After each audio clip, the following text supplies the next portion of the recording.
I think we should be very careful about artificial intelligence. If I were to guess at what our biggest existential threat is, it's probably that.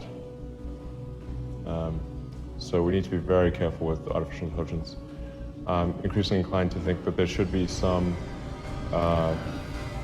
regulatory oversight maybe at the national and international level, just to make sure that we don't do something very foolish.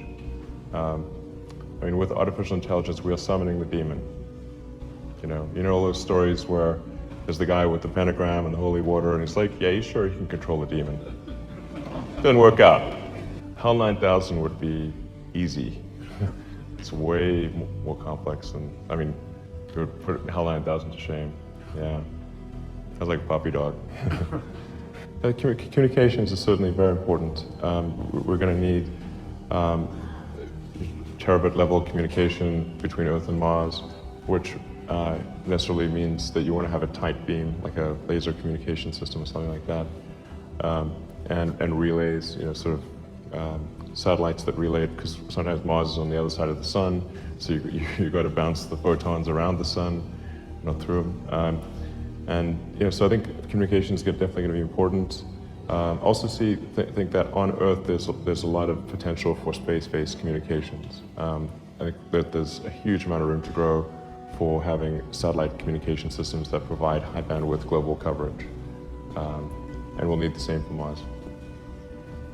I mean, I think it'd be awesome if there was a space elevator. I wouldn't hold my breath. I mean, I don't think it's realistic, but I'd like to be proven wrong. I always think of like Charlie and the Chocolate Factory when I hear the space elevator, but because people sort of manage like an elevator, you press up and you're just like, now you're in space.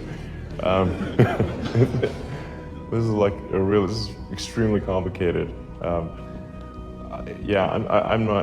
don't think it's really realistic to have a space elevator.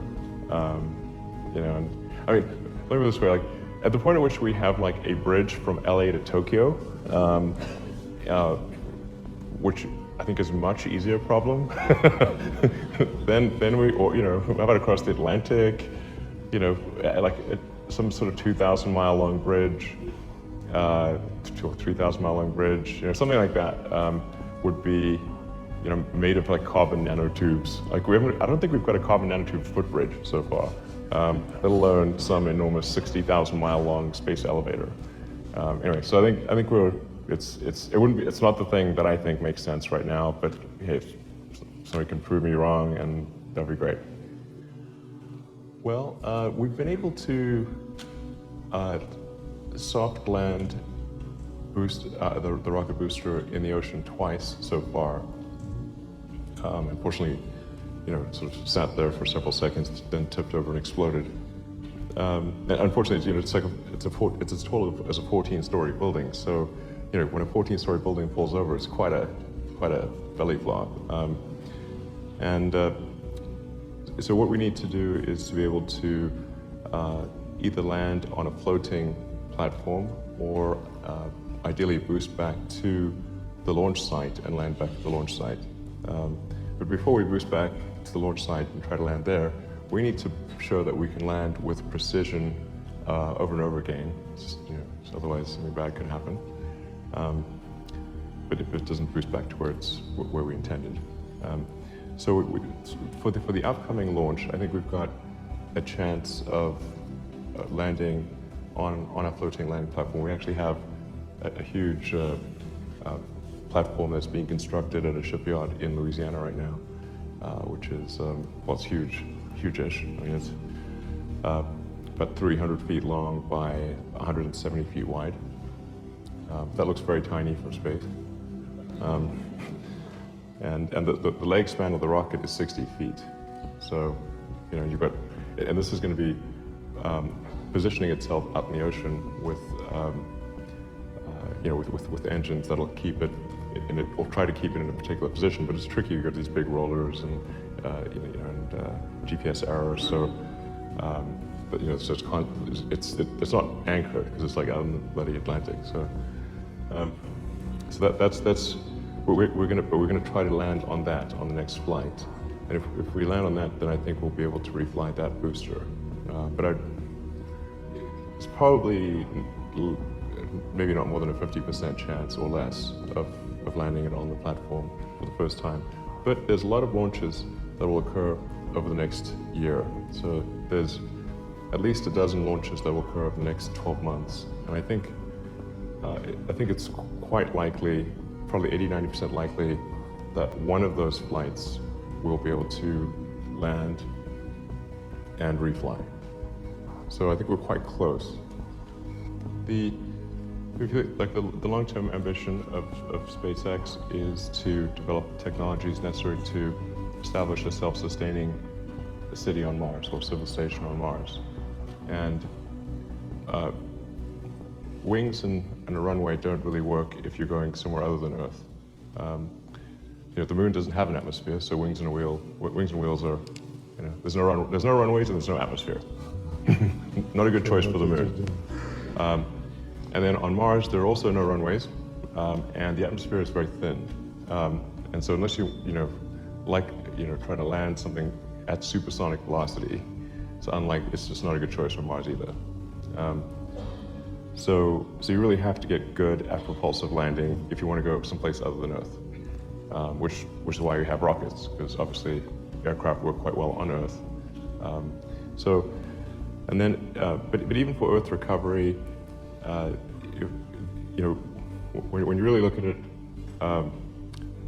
even if other planets had atmospheres, the penalty for propulsive landing is quite low. Like you can just do an easy calculation of what's the terminal velocity, and then how long do you have to fire the engine at what G level to get to zero velocity. And then if you do some interesting things, like if you look at our landing gear, they're essentially like giant body flaps. So the drag, when we deploy the landing gear, the drag massively increases. And so we have dual use of the landing gear as giant body flaps and as landing gear. And it actually cuts the terminal velocity in half. And therefore the fuel, the propellant that we need to stop the vehicle in half. And actually it's quite an efficient method of landing precisely. You can use less mass if you want to do parachutes or water landing, but then reusability is negatively affected. The next generation vehicles after the Falcon architecture will be designed for full reusability. I don't expect the Falcon line to have a reusable upper stage, just because with a kerosene-based system, the specific impulse isn't really high enough to do that. Mm-hmm. And a lot of the missions we do for commercial satellite deployment are geostationary missions. So we're really going very far out. These are high delta velocity missions. So to try to get something back from that is really difficult. But with the next generation of vehicles, which is could be a subcooled methane oxygen system, where the propellants are cooled to close to their freezing temperature to increase the density, we can definitely do full reusability. And that system is intended to be a fully reusable Mars transportation system. So not merely to low Earth orbit, but all the way to Mars and back. What are we talking? Full reusability. 3 years? 5 years? I'm an optimistic person, but always. I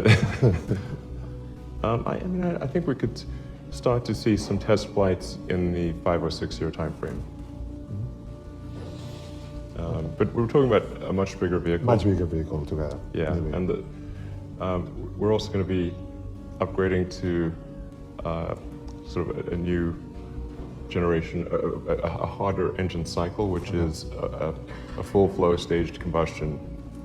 So what we have right now is an open cycle engine. So right now I'd say like engines are our weakest point at SpaceX, but they will become as strong as the structures and avionics in the next generation.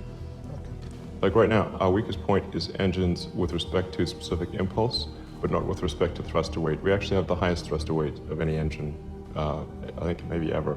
But our specific impulse, the efficiency of the engine is about 10% worse than a staged combustion engine using the same propellant.